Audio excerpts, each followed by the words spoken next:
Okay, hello, ladies and gentlemen. Um, I'd like to take this opportunity to welcome you to our live broadcast. This is Tony Ngare, I'm to you live from Nairobi, Kenya. And this top has a TV, the table of heavenly content. And this is a wonderful night on our side. I don't know what time of the day it is from wherever you're watching us. We usually have a very wide audience, so it's hard to tell. But I'm grateful for this beautiful night that God has given us on our side.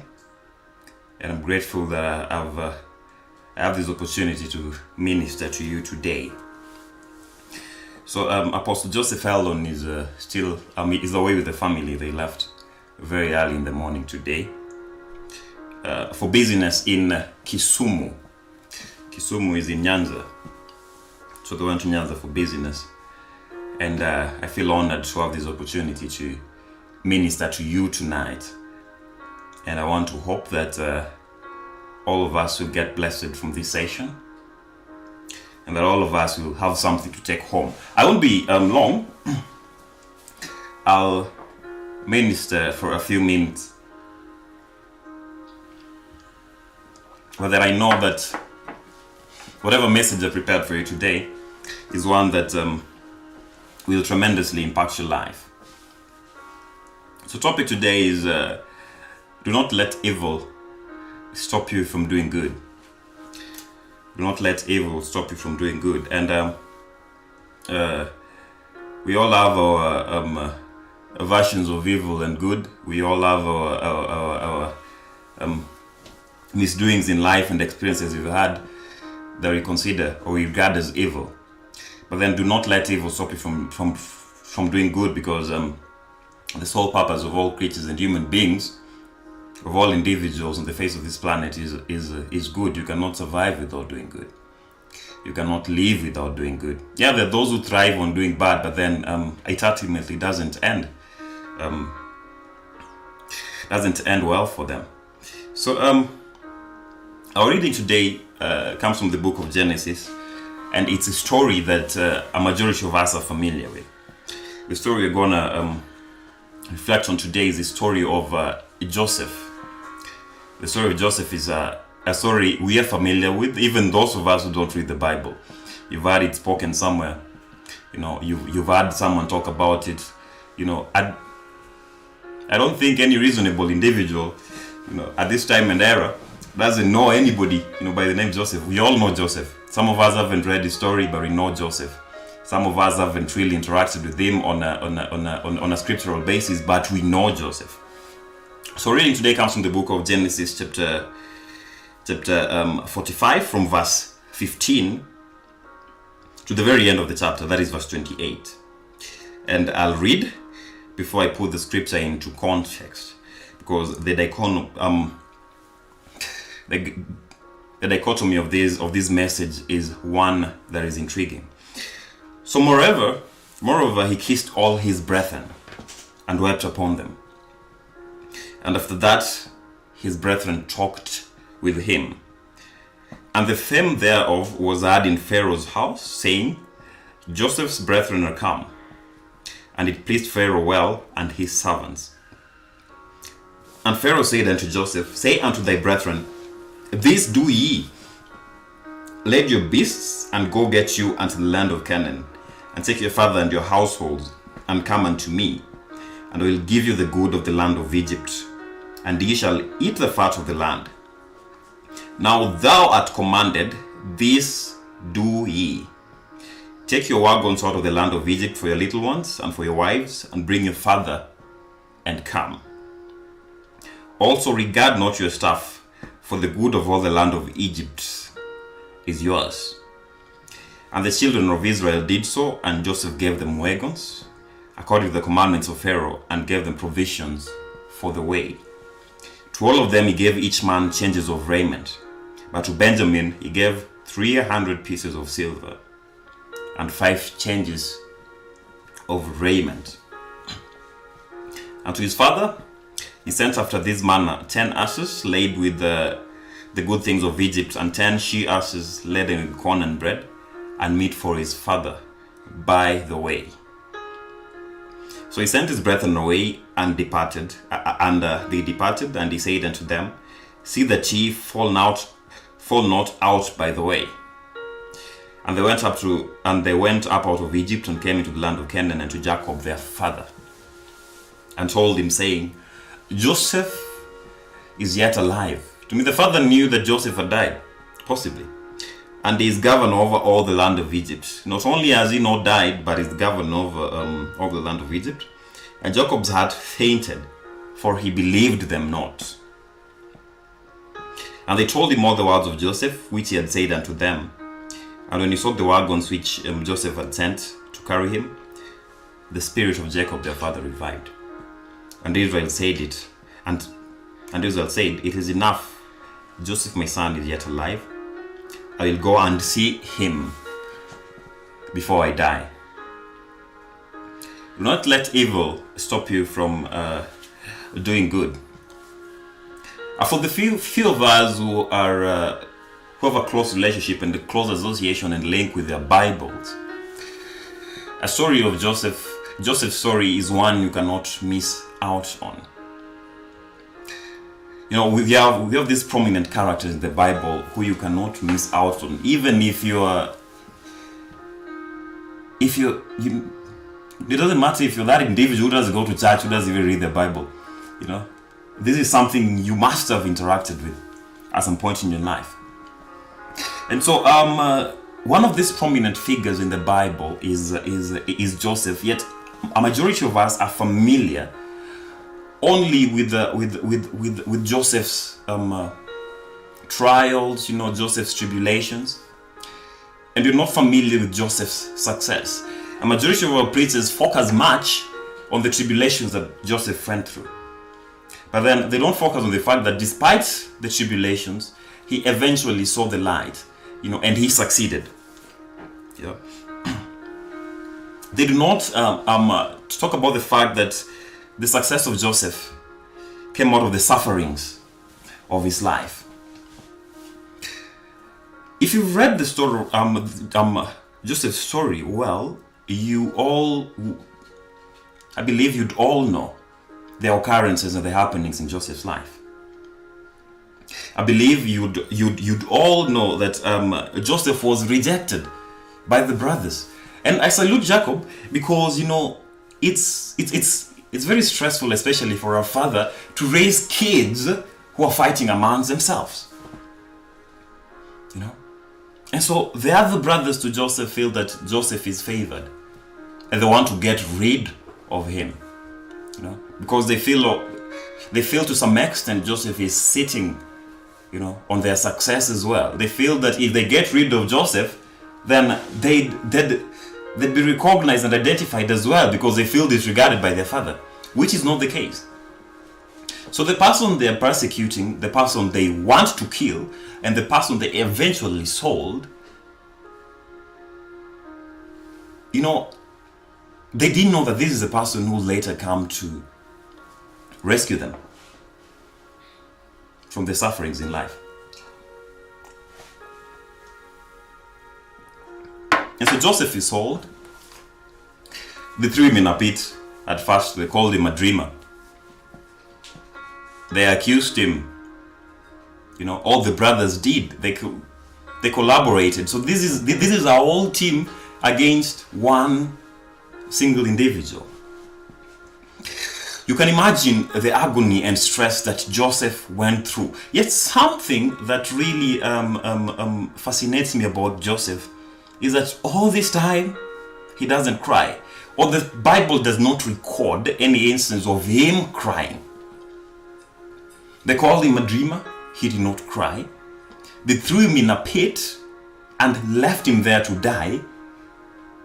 If it wasn't for one of their brothers' intervention, they would have left him there to die.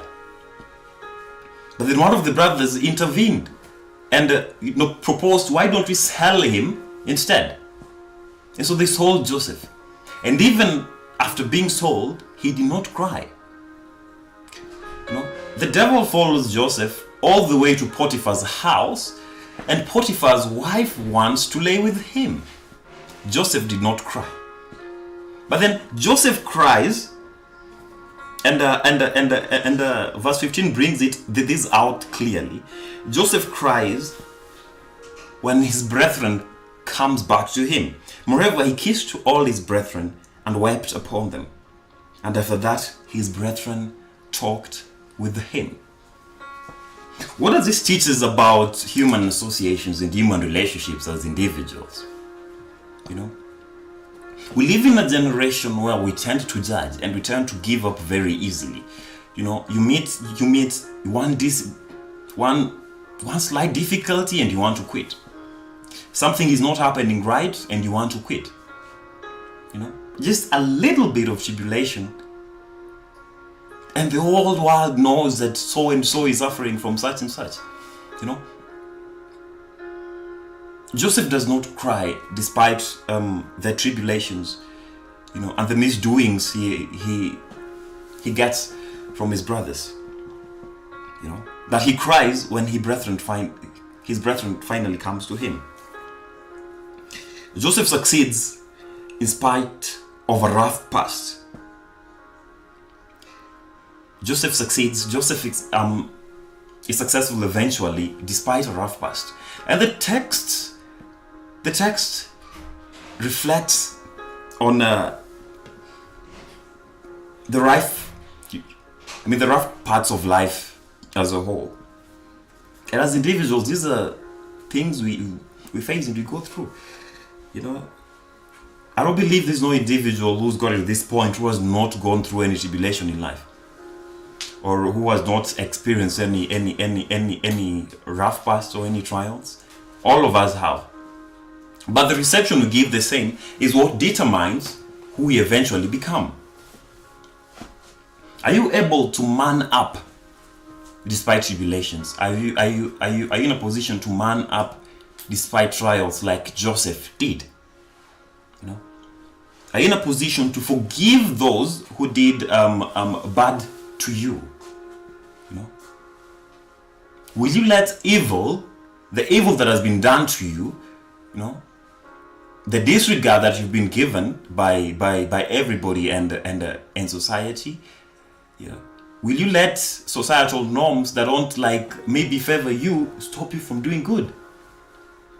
Oh, you did this thing to me that I didn't really like, so I'm gonna quit and let it go away. I'm never gonna forgive you. If Joseph had adopted the same kind of mentality and the same kind of reasoning, then his father and all his brothers wouldn't have been saved. Would have gone to salvation, not only the salvation of God, but salvation from the drought as well. And his father doesn't even believe. Joseph not only survived the tribulations, but he equally thrived. He becomes governor because he was patient enough. He was patient enough. And this is a challenge in majority of us because we always tend to feel that, I'm never getting what I want. And we have this misconceived notion that, if something is meant for me, it will eventually come when the time is right. It won't come if you don't go outside there and look for it. It won't come if you've not undergone tribulation. So giving up and quitting won't help you. Stopping along the way won't help you. Look at the story of Joseph and have a personal reflection within. If I was Joseph, I would have cried. If I was Joseph and I'm discriminated and called a dreamer, I would have cried. I'm thrown in the pit, I would have cried. I'm sold out by my own family, I would have cried.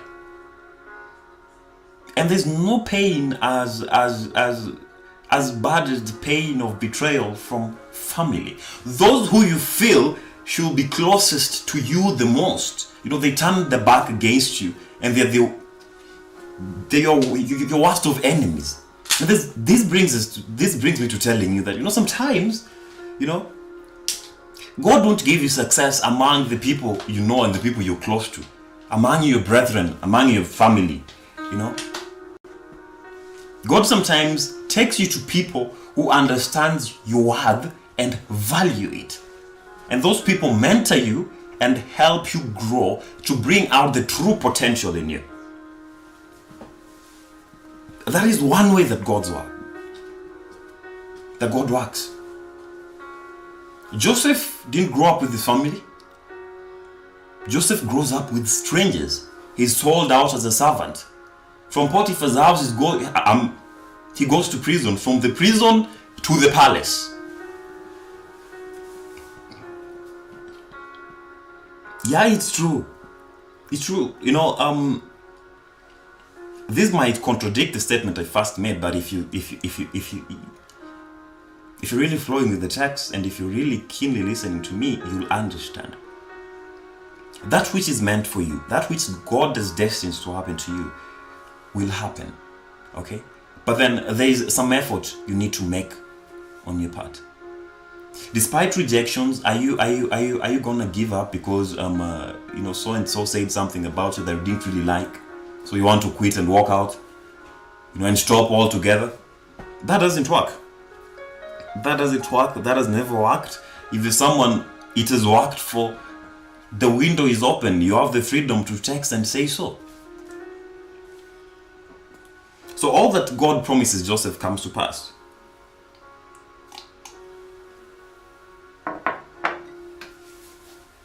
Joseph is able to go past his very tremendous obstacles, and he thrives. He thrives. So who are you to give up? What are you giving up on?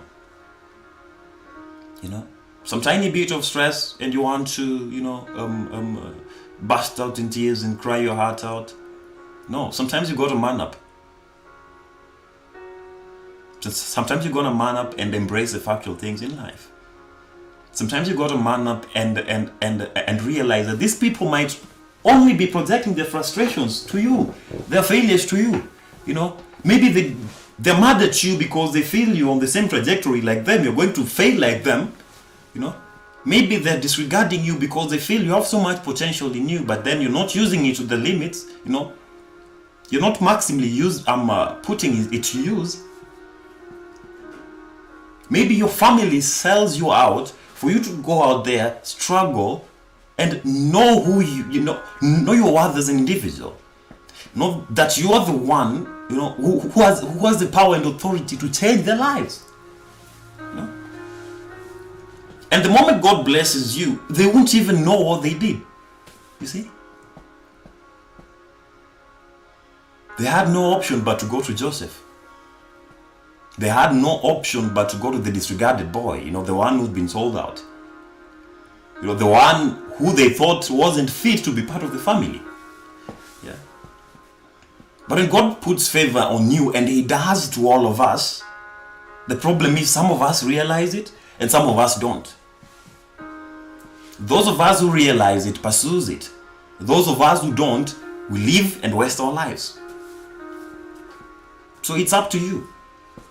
It's up to you to let your fear reign over you. It's up to you to let your failures and frustrations and stresses in life reign over you. But still, you have the option as an individual and a human being to change your path and change your trajectory. And once you do, once you're on the path seeking self-discovery, the right people will come your way. It will just happen. It doesn't matter the length of time you wait. It doesn't matter if you wait for 10 years or 20 years. There are those who have struggled for 40 years through without making it, yet they make it on their 50th year. So who are you? You've just faced tribulation for 2 years. You've resorted to drugs.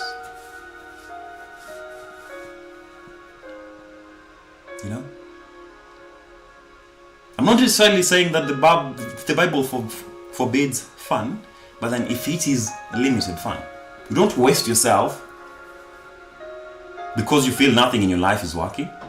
You know? Have you read the Bible and read it as a whole? Have you read the Bible from the first page to the last and the last to the first? If you've not, then truly, and I believe you have no reason to tell me, oh, it's too hard on me, I want to quit. No? Regardless of your circumstances in life, you don't have any authority at all to say you're quitting. You know? Because if you quit, you've labeled yourself a failure, and all the world knows. Okay?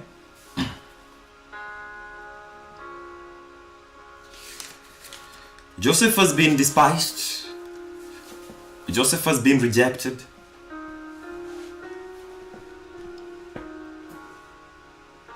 Joseph is not fit, you know. But then for God, Joseph is fit.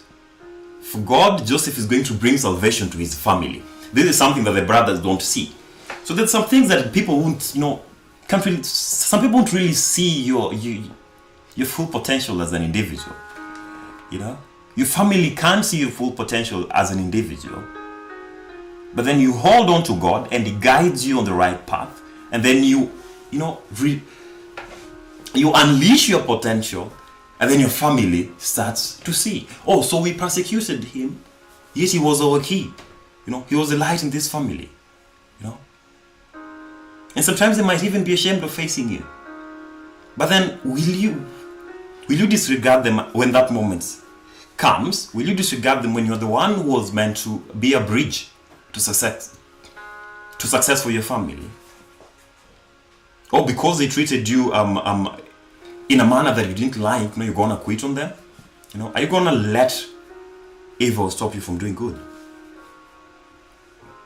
And so this is why I contextualized the whole topic and came up with it, because I believe that as individuals and as human beings, we should not let evil stop us from doing good.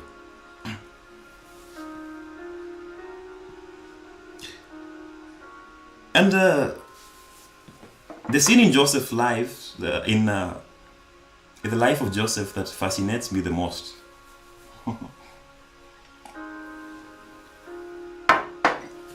And this is getting so interesting. The scene in Joseph's life that fascinates me the most is that,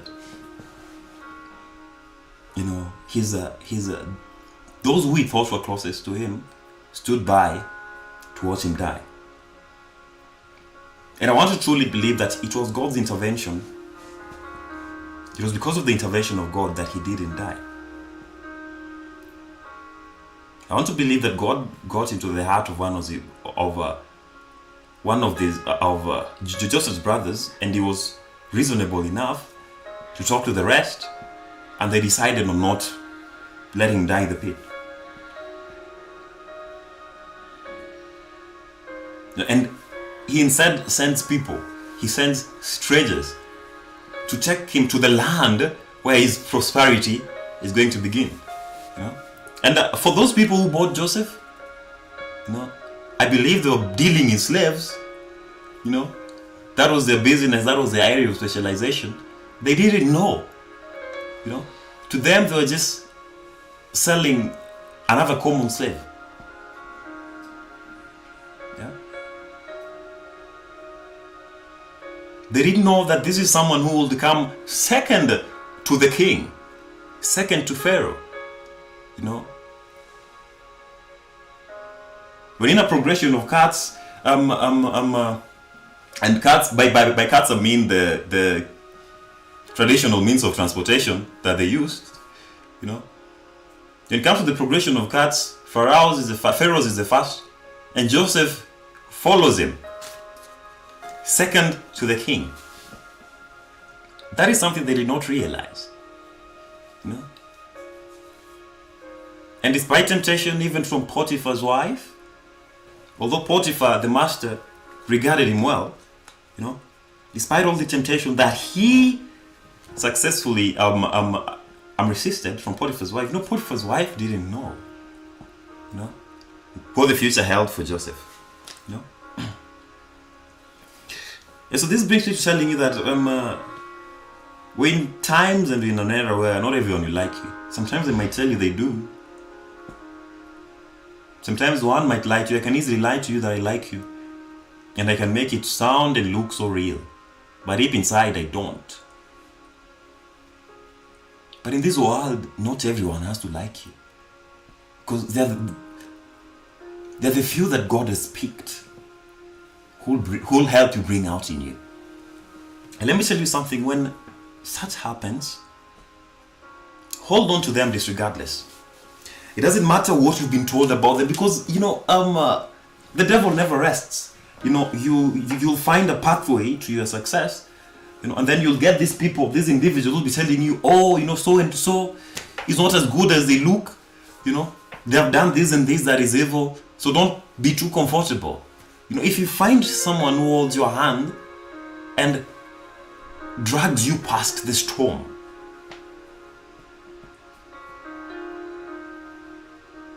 never disregard such a person.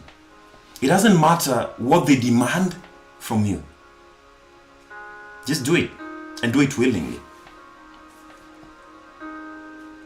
If Joseph had been proud, he would not have ended up in the palace. But he was grateful for all the moments in his life. So not everyone has to like you. There are those of us who find excitement when people tell you, oh, you're doing good, or you look cool, you look great. Not all of us, not everyone will accept you, even if you're doing good. They'll always find wrong in the good you're doing. So learn to live with that. Despite all the tribulations you go through in life, never cry. So do you have the strength to let good come out of you despite all the evil? Do you have the strength to hold on to that person, hold on to that community, hold on to that corporation, that establishment, that individual, that one individual, doesn't matter their level of success, who's helped you through the storm? And sometimes allow yourself to be used as an individual. We usually misinterpret the whole thing. Oh, so and so used me, and now they are successful. Appreciate, because you were their key. At that time when life had placed all its weights and burdens on them, you are the only key. You're the only resource they could get to, and that does not necessarily mean that you have to, use them.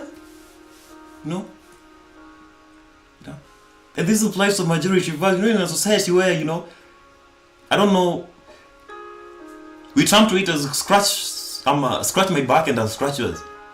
It shouldn't be like that. Sometimes just scratch someone's back and then scratch yourself.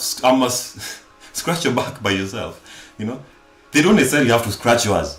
Maybe you are meant to be the key. Maybe without you, they could have not prospered at all. So it doesn't matter if they succeed and surpass you. At least you've served an essential role and function in their lives. And that is something they will never forget. It doesn't matter how far they stride, how lost they get, they'll never forget that person, who held their hand and got them out of the very darkest of times. So sometimes just let yourself be used. All right? I'm not saying no, you just vulnerably walk around and say, okay, use me with the poster on your back. You're saying use me. I mean productive use. Okay? Okay. I hope you're getting me. So never let anger stop you from becoming who you're meant to be. Never let frustration stop you from becoming who you're meant to be. Never let disappointments in life stop you from becoming who you're meant to be. Never let what people say about you that you don't like stop you from becoming who you're meant to be. Just do your thing the way you do it. Let them talk, provided deep inside you know that you're living right. It doesn't matter what they say. They'll call you names.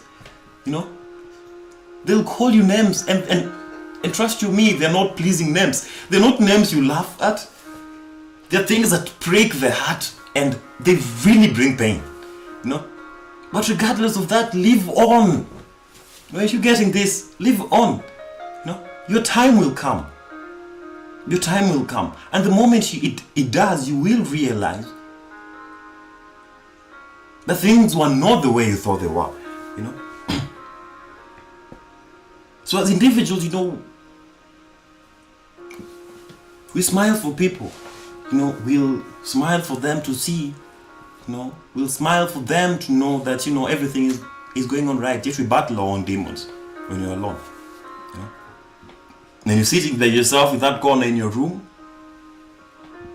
that is when reality hits. That is something people don't understand. You never feel too comfortable. Never feel too comfortable with the position you've attained. Never feel too comfortable because you moved from 1 to 2. Because you moved from earning $100 a month to earning $200. Never feel comfortable. Don't make that your comfort zone. Because there's more you can do. There's a tremendous impact you can have on society if you really unleashed the real you. If you really tapped your potential until there was nothing left. You know? And this is something, there are people we can point out. There are people who made sacrifices. You know? There are people who have shaped the economy. There are people who have shaped education as a whole. You know? And there are those individuals who control, like they to some extent control the whole world. You know, those are people who are tapping their potential the fullest, and that is still not their fullest. So what can you do as an individual? What more can you do? And do you realize that you have so much power within you? It doesn't matter how long you wait. Yeah. So it is natural to have a fight within us.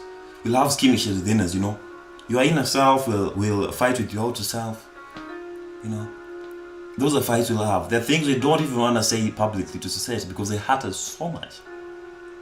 Then you have to battle them. And we have to embrace people in our lives. It doesn't matter what they did to you.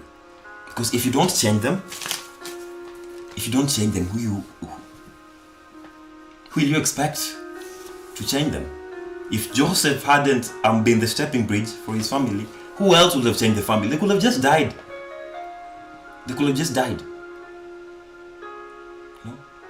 If he had a heart of vengeance, they could have just died. They could have just starved to death. You know?